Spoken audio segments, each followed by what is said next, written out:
নাম কি? জামিন। জামিন। এটা কোন পাড়া? শেরপুর। শেরকর পাড়া। আর ওই পাশে হচ্ছে গিয়ে তাজিকনন পাহাড় না? জামিন। এখানে আমরা দুপুরের খাবার খেয়েছি। এটা 150 টাকা করে ডিম আর আলুর ভর্তা, সাথে ছিল একটু পেঁয়াজের ভর্তা।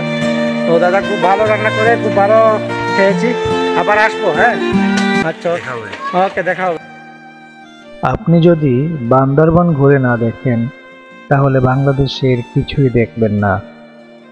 বান্দরবান বাংলাদেশের একটি নৈসর্গিক সৌন্দর্যে ভরা জেলা এবং আমরা এখন যাচ্ছি সাঙ্গু নদী দিয়ে এই রেমাক্রিতে। সেখান থেকে আমরা যাব হচ্ছে গিয়ে নাফাখুম, আমিয়াখুম, বেলাখুম, তারপর তাজিংডং পাহাড় সামিট করে 6 দিনের একটি ট্যুর ছিল আমাদের। আমরা এগুলো শেষ করব। তো এই যে সিনটা দেখতে পাচ্ছেন, এটা হচ্ছে গিয়ে নাফাখুম ঝর্ণার পাশে একটা ব্রিজ এবং উপরে একটা পাড়া রয়েছে, নাফাখুম পাড়া। সেখানে আমরা রাত্রি যাপন করেছিলাম। জামিন। এটা কোন পাড়া? শেরকর পাড়া। আর ওই পাশে হচ্ছে গিয়ে তাজিকনন পাহাড় না? তাজিকনন পাহাড়ের পাশে এটা শেরকর পাড়া। আর দাদার নাম? জামিন। জামিন। এখানে আমরা দুপুরের খাবার খেয়েছি। এটা 150 টাকা করে ডিম আর আলুর ভর্তা, সাথে ছিল একটু পেঁয়াজের ভর্তা। তো দাদা খুব ভালো রান্না করে, খুব ভালো খেয়েছি। আবার আসবো, হ্যাঁ? আচ্ছা। এই যে একটা সময়, এখন বর্তমান যে সময়টা মার্চ মাস, আপনি রমজানের পরেই ট্যুর করতে পারেন, অর্থাৎ বর্ষাকাল শুরু হবার আগে আগে এবং বর্ষাকাল শেষ হওয়ার ঠিক পরপরই যদি বান্দরবনের এই থানচির, নাফাখুম, আমিয়াখুম এগুলা ঘুরতে যান তাহলে অনেক ভালো লাগবে, অনেক সুন্দর লাগবে। সারা বছরই সুন্দর, তবে এই সময়টা পানি পাওয়া যায় এবং খুবই ভালো লাগে। বন্ধুরা, বান্দরবান থেকে থানচি উপজেলার দূরত্ব প্রায় 80 কিলোমিটার এবং বান্দরবান শহর থেকে থানচি যাওয়ার দুটি মাধ্যম রয়েছে। একটি হচ্ছে লোকাল বাস, যে বাসের ভাড়া 200 থেকে 300 টাকার মধ্যে, সময় 4 থেকে 5 ঘন্টা। আর আরেকটা হচ্ছে গিয়ে বন্ধু বান্ধব সবাই মিলে গেলে 8 থেকে 10 জন, 12 জন এরকম একটা চাঁদের গাড়ি রিজার্ভ করে নিয়ে যাওয়া যায় 6 থেকে 7,000 টাকার মধ্যে। এবং যাওয়ার সময় মিলনছড়ি, চিম্বুক, নীলগিরি এবং চারপাশের অপূর্ব ল্যান্ডস্কেপ দেখতে দেখতে দীর্ঘ পাহাড়ি পথের এই ভ্রমণ আপনার চোখ ও মনকে সতেজ করে রাখবে। আপনারা থানচি যাওয়ার পর অবশ্যই গাইড আগে বুকিং করে রাখলে ভালো, অথবা থানচি বাজার থেকেও গাইড নিতে পারেন। আমরা রাজু নামের একজনকে ফেসবুকে আগে বুকিং করে রেখেছিলাম এবং তার বাবার নামে হচ্ছে তুষ্যপাড়া, যেটা নাফাখুম থেকে আমিয়াখুম যাওয়ার সময় পড়ে। তো আমরা নাফাখুম গিয়েছিলাম নৌকায় 5 জন করে রেমাক্রি পর্যন্ত, এবং রেমাক্রি থেকে প্রায় 3 থেকে 4 ঘন্টা হেঁটে হেঁটে পাহাড়ি পথে রাত্রিবেলা আমরা ঝিরি পথে, পানি পথে বিভিন্ন ভাবে আমরা 3 থেকে 4 ঘন্টা হাঁটার পর আমরা নাফাখুমে পৌঁছাই এবং সেখানে রাত্রি যাপন করি। খাবার দাবার সেখানে ছিল আগে থেকেই রেডি করা। তারপরের দিন আমরা আমিয়াখুম যাই। আমিয়াখুম তুষ্যপাড়া, যেটা সেই তুষ্যপাড়ায় রাজু আমাদের যে গাইড ছিল, সেই রাজুর বাবার নাম তুষ্যা, তার নামেই সেই পাড়া, সেখানেই ছিলাম। যে রাজার রানী নাই, সে রাজায় জিমায়।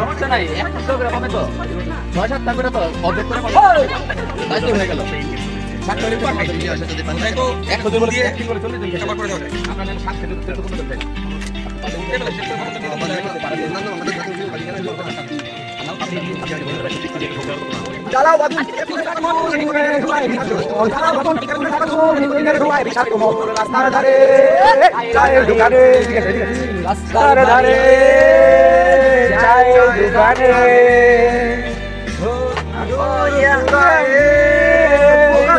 শান্তি পায়। রাস্তায় রাস্তায়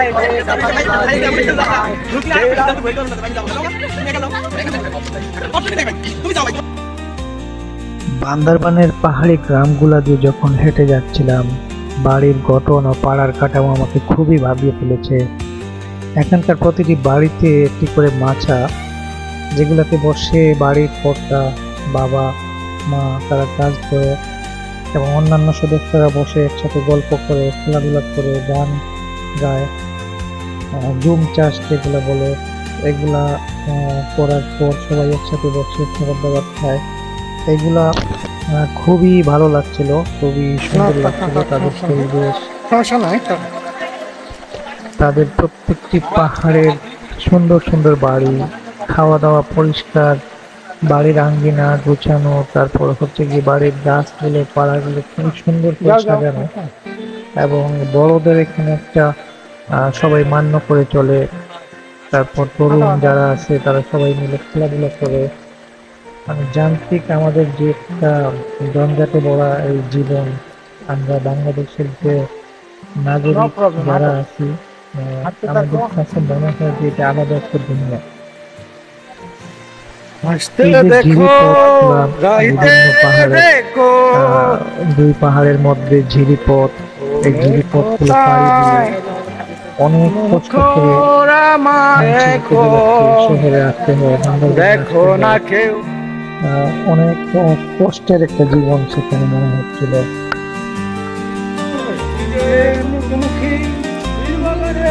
কোথায় এমন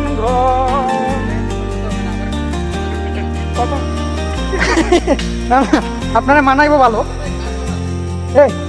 আপনি মাফিয়া বুঝছেন। আর ওই যে অভিরে মারবেন লাত্তি, বুঝছেন, অভিরে লাত্তি দিবেন, করবেন ছোঁয়াং ছং পা পা ছং, চেষ্টা করবেন। হাট বাদাম, হাট বাদাম না, হাট বাদাম হইলে এখানে থাকতো মনে করেন। কিক মারলাম, মানে কিক মারে বলবেন দইরা তুই যাইবি, হাঁটবি না, মাইরা ভালোই যাবো, বুঝছেন। আর আমি হাতে পায়ে ধরবো ভাই, বাইরে না, বুঝছেন, আমারও দিবেন সর একটা হাত দেখো আর কি, দিয়া পরে আমরা কান্নাকাটি করবো, বুঝছেন। সামনে বিপদ আছে, আসো।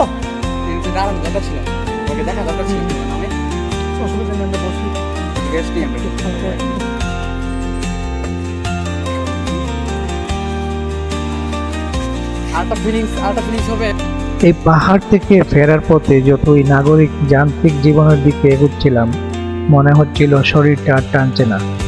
নিদারুণ বেদনায় কাতর হচ্ছিলাম। চিৎকার করে প্রকাশ করলে তা গাড়ির কালো কাঁচ ভেঙে খান খান হয়ে যেত। অন্তরের অসহ্য জ্বালা সত্ত্বেও ফিরতে হচ্ছে নাগরিক জঞ্জালে। এই ফেরা দীর্ঘ না হোক স্বল্প হোক, আমার মন পড়ে আছে পাহাড়ে, ঝিরিতে, পাড়ায় পাড়ায়।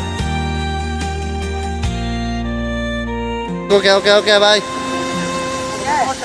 খান খান, আমি কমে খান ভালো করে।